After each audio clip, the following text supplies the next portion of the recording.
কিন্তু আমি এর চেয়ে সুন্দর শব্দ পৃথিবীতে কখনো শুনিনি। কারণ আযান দিলেই সবচেয়ে বেশি শান্তিতে থাকে আল্লাহর সৃষ্টি, ঠিক না ঠিক?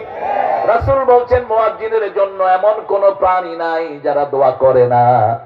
রাসূল বলছেন 12 বছর যদি কেউ বিনা পয়সায় আযান দেয় আল্লাহ তার জন্য জান্নাত বরাদ্দ করে দেয়।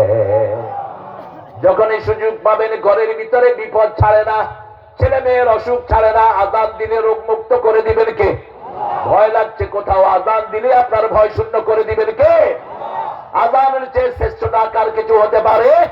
সূরা ফুসসিলাতের ভিতরে আল্লাহ বলছেন ওমান আহসানু কাওলাম মিম্মা দাআ ইলাল্লাহি ওয়া আমিলা সলিহা ওয়া ক্বালা ইন্নানি মিনাল মুসলিমিন।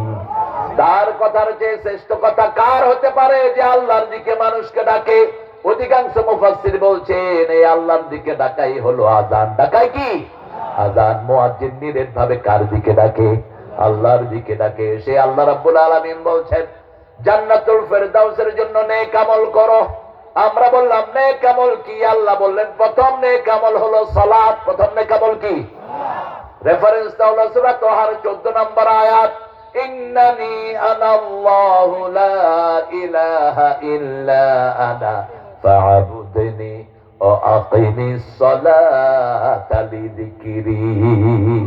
আল্লাহ বলছেন নিশ্চয়ই আমি তোমার ইলাহ, আমি ছাড়া তোমার কোনো ইলাহ নাই, আমার ইবাদত করো। আমরা বললাম কি করব? আল্লাহ বলেন আকিমিস সালাতা লিযিকরি, নামাজ কায়েম করো, আমার জিকির প্রতিষ্ঠিত হয়ে যাবে। আমরা বললাম কতদূর পর্যন্ত নামাজ পড়ব? সূরা মরিয়মে আল্লাহ জবাব দিচ্ছেন আউসানি বিস সালাতি ওয়াজ যাকাতে মা দুমতু হাইয়া।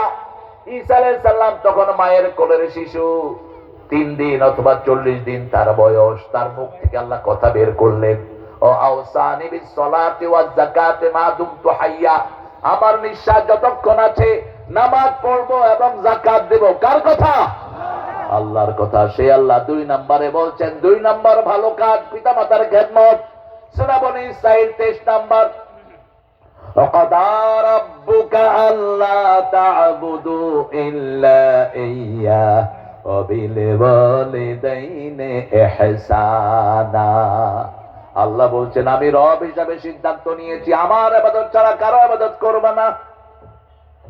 সবাই দাও স্যার, সবাই দাও। দেখছেন সাদিসে আমাদের রাসূল যখন কোন সমাবেশে বসতেন কখনো নিজে একা খেতেন না, আমগো হুজুররা সাল্লাল্লাহু লাগাই দিত।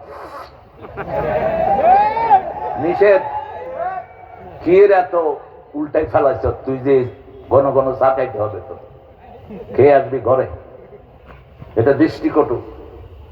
আবু হুরায়রা খুব ক্ষুধার্ত ছিলেন, তিরমিজির হাদিস। তিনি বলছেন I was starving for nearly 2 days. 2 দিন আমি ক্ষুধায় খুব কাতর। Suddenly I had seen Abu Bakr radiyallahu anhu. I gave him salam. Abu বকরকে দেখে আমি সালাম দিলাম, তিনি সালামটা নিয়ে চলে গেলেন।